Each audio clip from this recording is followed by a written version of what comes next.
Let's talk about boundaries that stick when we don't want to do harsh discipline, when we don't want to spank our kids, when we don't want to put them in a timeout, when we don't want to yell at them. How to strike that balance between setting boundaries and allowing our children to have a voice, allowing our children to express themselves. That's going to be the topic for this video. I'm going to tell you how to set boundaries in a way that stick and at the same time doesn't dismiss or doesn't recognize our children's autonomy and voice. Hello, my name is Marcela Collier. I am the head coach of HIC Parenting Education Agency, and we are committed to help parents bridge the gap between I read all the books and I watched all the reels and TikToks, and I'm still struggling to apply a more respectful approach in my parenting to I have a peaceful family environment and I know what's the sweet spot of firm yet warm. If that is you, then this is the YouTube channel for you. If you are ready to work directly with one of our coaches to get the customized support according to your needs, according to your specific family dynamic, something that you would never get here in social media, I encourage you to apply for coaching. All you have to do is go to apply.hicparenting.com, or there is a link in the description. You apply, fill out the questionnaire, and at the end, we will show you a calendar where you get to book a free call with a member of HIC team where you can ask them all your questions about coaching and decide if parenting coaching is something for you. Okay, so what is the balance between setting boundaries and giving our children a voice? We were raised, a lot of us were raised in the environment or in the mindset of our parents that if I'm setting a boundary, that means you cannot have a voice. One does not exclude the other. They could coexist.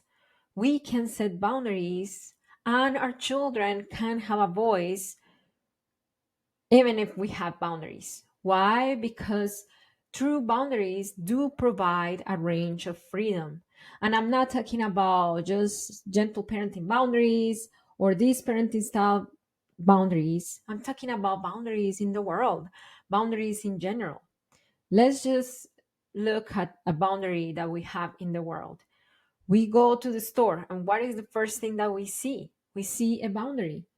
We see a business hours poster at the door that says what the boundary is. You can come into the store from 10 a.m. to 8 p.m. That's your range of freedom.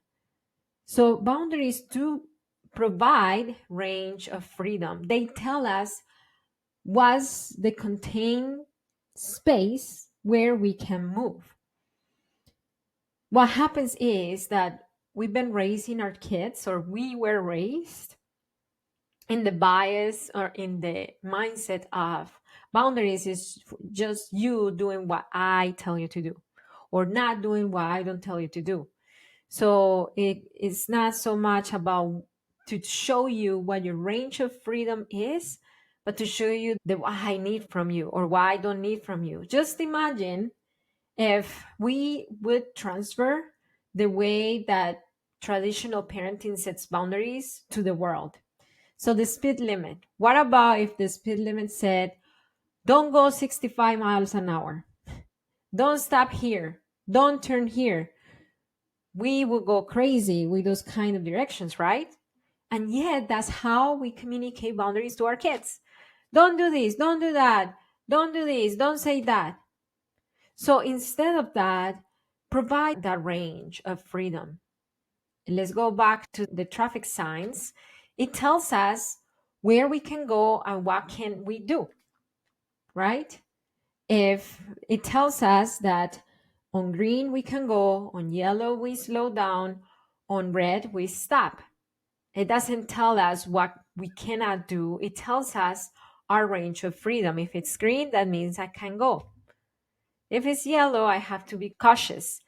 If it's red, then don't go.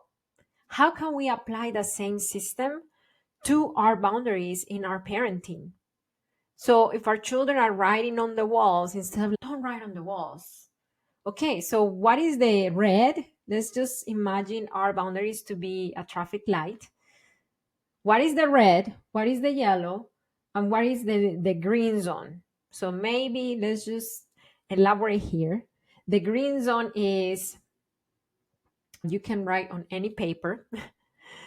The yellow zone is you can write on certain walls. You can write on a chalkboard. You can write on this wall dedicated for writing. And the red zone is for sure you cannot write on the walls in the living room. So it makes it easier for our kids to follow the boundaries because when they have that urgency or that really big desire to express themselves through writing, they know what's the green, they know what's the yellow, they know what's the red, and they have a range of freedom. So our family is our child's first community. And what we want to do in our child's first community is to teach them how to live in community, including the topic of boundaries. So we want to set up our family system as similar as society works, right? Society gives us a range of freedom. It gives us a sense of voice within boundaries.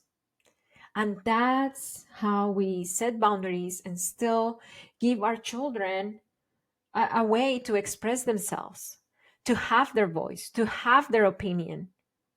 Maybe they could help you develop what is the yellow zone when it comes to writing.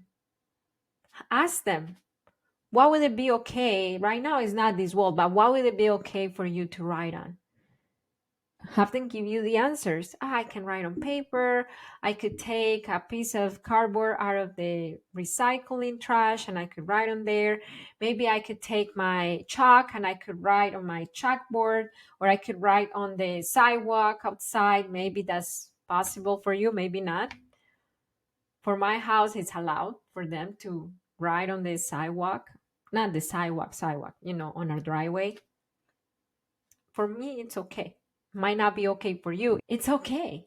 Family systems are different and rules change family to family. So it's for you to see what you're comfortable with and what you are not comfortable with and communicate that to your children. Okay, so we already talked about boundaries. We talked about a range of freedom. We talked about how our children can still express themselves within that boundary.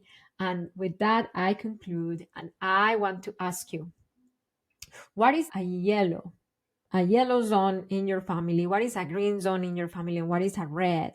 No, this is not allowed, non-negotiable in your family. If you are watching us on YouTube, then leave your comments and remember that it only takes understanding to transform your parenting. I'll see you next time. You watched it all the way to the end, and I'm going to give you a gift for that. Scan this QR code and give us your best email. You're going to access a free class with the ultimate tools that has helped so many of our clients go from reactivity and frustration to peace and connection with their kids.